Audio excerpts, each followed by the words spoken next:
Seigneur Jésus, ouvre-nous les Écritures, que notre cœur devienne brûlant, tandis que tu nous parles. Alléluia, Alléluia, Alléluia, Alléluia, Alléluia, Alléluia, Alléluia. Le Seigneur soit avec vous. Et avec votre esprit. Évangile de Jésus-Christ selon saint Luc. Gloire à toi, Seigneur. En ce temps-là, les disciples qui rentraient d'Emmaüs racontaient aux 11 apôtres et à leurs compagnons ce qui s'était passé sur la route et comment le Seigneur s'était fait reconnaître par eux à la fraction du pain. Comme ils en parlaient encore, lui-même fut présent au milieu d'eux et leur dit « La paix soit avec vous ». Saisis de frayeur et de crainte, ils croyaient voir un esprit. Jésus leur dit « Pourquoi êtes-vous bouleversés ? Et pourquoi ces pensées qui surgissent dans votre cœur ? Voyez mes mains et mes pieds, c'est bien moi. Touchez-moi, regardez. Un esprit n'a pas de chair ni d'os, comme vous constatez que j'en ai. » Après cette parole, il leur montra ses mains et ses pieds. Dans leur joie, ils n'osaient pas encore y croire et restaient saisis d'étonnement. Jésus leur dit « Avez-vous ici quelque chose à manger ?» Ils lui présentèrent une part de poisson grillé, qu'il prit et mangea devant eux. Puis il leur déclara « Voici les paroles que je vous ai dites. Quand j'étais encore avec vous, il faut que s'accomplisse tout ce qui a été écrit à mon sujet dans la loi de Moïse, les prophètes et les psaumes. » Alors, il ouvrit leur intelligence à la compréhension des Écritures. Il leur dit « Ainsi est-il écrit que le Christ souffrirait, qu'il ressusciterait d'entre les morts le 3e jour, et que la conversion serait proclamée en son nom pour le pardon des péchés à toutes les nations, en commençant par Jérusalem. À vous d'en être les témoins. » Acclamons la parole de Dieu. Louange à toi, Seigneur Jésus.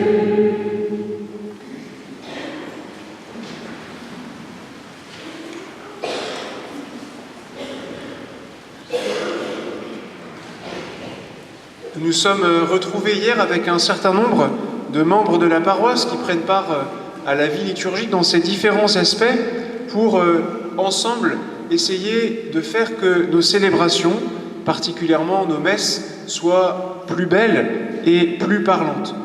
Alors j'aimerais, en écho à ce que nous avons vécu hier, vous proposer de voir comment, au travers du mystère de la messe, le mystère de Pâques se déploie. En effet, nous sommes dans le temps pascal qui dure depuis le dimanche de Pâques jusqu'au dimanche de Pentecôte, et c'est donc pendant ces 50 jours que nous sommes invités particulièrement à vivre et à approfondir ce mystère de Pâques. Pour cela, je m'arrêterai sur les 4 parties de la messe que sont l'accueil, la liturgie de la parole, la liturgie eucharistique et enfin la communion. Tout d'abord donc, célébrer le mystère de Pâques, c'est nous laisser accueillir par le Christ lui-même. La première partie de la messe commence par ce beau signe de croix, signe de notre identité de chrétien, appartenant à celui qui, Jésus, a donné sa vie par amour pour nous. Ce signe de croix et la présence de Jésus sur la croix, comme cette croix que nous avons ici en face de la chaire, nous montre que c'est bien lui qui nous accueille, lui qui a les bras grands ouverts, lui qui nous a invités, invitation à laquelle nous avons répondu puisque nous sommes présents aujourd'hui. Le fait que le Christ nous accueille, c'est également le signe qu'il nous prépare à le recevoir. Le sens du rite pénitentiel que nous avons chanté au travers de l'aspersion nous montre l'importance de nous préparer à recevoir le Christ. Et puis, après le chant du Gloria, nous avons rassemblé nos prières avec cette collecte. Nous venons avec nos intentions de prière, quel que soit notre âge, nous pensons à telle ou telle personne, et toutes ces intentions, nous les rassemblons au nom du Christ qui, justement, nous accueille et nous rassemble. Ensuite, donc, le mystère de Pâques se déploie au travers de la liturgie de la parole. Nous avons la chance, pendant la messe, de vivre et de pouvoir écouter un certain nombre de textes tirés à la fois de l'Ancien et du Nouveau Testament. À la suite des apôtres, à qui Jésus donne l'intelligence des Écritures, que Jésus éclaire pour qu'ils puissent comprendre son mystère, nous nous mettons, nous aussi, à son écoute. Cette parole nous montre particulièrement, en ce dimanche, que Jésus vient accomplir tout ce qui était annoncé dans l'Ancien Testament. Le temps pascal nous donne la lecture presque continue du livre des Actes des Apôtres. Nous n'avons donc pas ou peu de textes de l'Ancien Testament dans la liturgie du dimanche, mais Jésus se présente comme celui qui vient accomplir les textes de l'Ancienne Alliance. Et nous parlons bien de la liturgie de la parole. Il s'agit d'une parole vivante pour nous aujourd'hui. Nous ne sommes pas une religion du livre, mais bien une religion de la parole, parce que nous proclamons celui qui est la parole, Jésus, le Verbe fait chair. En nous mettant à son écoute, nous sommes invités, comme nous le rappelait Saint Jean dans la deuxième lecture, nous sommes invités à garder sa parole. Et garder la parole de Dieu, c'est garder le Christ lui-même. Nous avons besoin du Seigneur comme les apôtres pour pouvoir recevoir cette parole comme une parole de Dieu. Nous pouvons être tentés parfois d'avoir, d'une certaine manière, de jalouser les apôtres en nous disant, si nous avions vécu au temps de Jésus, nous comprendrions tout, si nous avions vécu à ses côtés, si nous l'avions connu, si nous avions mangé avec lui, si nous avions partagé sa parole, nous le connaîtrions beaucoup plus facilement.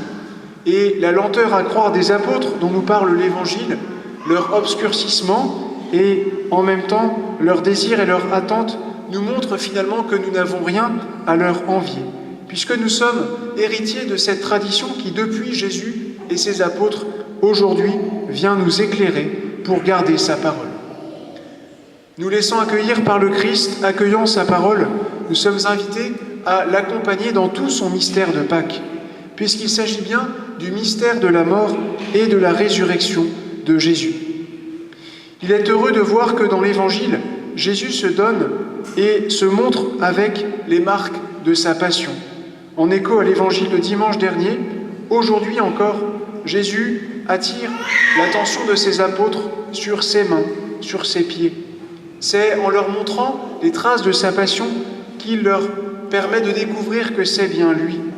Comme il le dit lui-même, « Voyez mes mains et mes pieds, c'est bien moi, touchez-moi, regardez. » Et la liturgie eucharistique nous montre justement qu'avec Jésus, nous sommes invités à passer de la mort à la résurrection, à passer de nos souffrances à la vie nouvelle.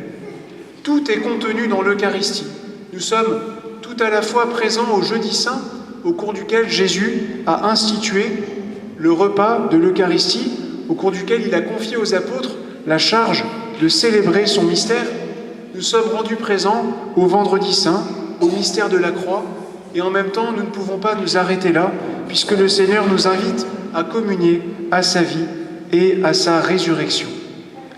Alors, laissons-nous aujourd'hui toucher particulièrement par ce mystère de Pâques, mystère que nous sommes invités non pas simplement à regarder de l'extérieur, mais dont nous sommes invités nous aussi à faire l'expérience.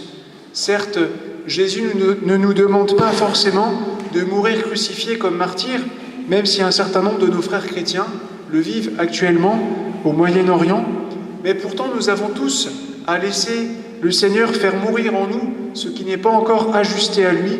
Nous avons tous à offrir au Seigneur nos souffrances, dans la joie, dans l'espérance et dans la confiance en sa résurrection. Dès lors que nous avons fait l'expérience du Seigneur, dès lors que nous avons écouté sa parole, dès lors que nous l'accompagnons dans son mystère de Pâques, nous sommes rendus disposés à le recevoir dans son corps. Communier au Seigneur, c'est accueillir toute la vie de Jésus en chacun d'entre nous personnellement. Lorsque nous communions, le Seigneur vient nous transformer, le Seigneur vient mettre à l'œuvre sa puissance. Et ce mystère, chers frères et sœurs, nous ne pouvons pas le garder pour nous-mêmes. Nous ne pouvons pas le garder dans notre coin. Nous ne pouvons pas nous taire. À la suite des apôtres, nous sommes invités à entendre pour nous-mêmes cet appel de Jésus à ses apôtres qui conclut l'évangile d'aujourd'hui. À vous d'en être les témoins. Oui, chers frères et sœurs, à nous de devenir aujourd'hui et maintenant témoins du ressuscité. Non pas dans une nostalgie, non pas dans un idéalisme, mais dans notre présence quotidienne au monde qui nous invite et qui attend de nous ce témoignage du ressuscité. Alors pour cette nouvelle semaine qui s'ouvre à nous, faisons simplement nôtre cette prière du psaume « Sur nous, Seigneur, que s'illumine ton visage ». Et prions-la, méditons-la, goûtons-la, en ayant à l'esprit et en étant conscients de ce mystère de Pâques dont nous sommes invités à faire l'expérience, quel que soit notre âge, quelle que soit notre condition, quelle que soit notre situation. Jésus veut nous faire passer de sa mort à sa vie. Jésus veut nous éclairer pour le découvrir au travers de sa parole. Oui, Seigneur, sur nous aujourd'hui, que s'illumine ton visage, pour qu'en s'illuminant, il illumine également le monde de la clarté de ta résurrection et de ton espérance. Amen.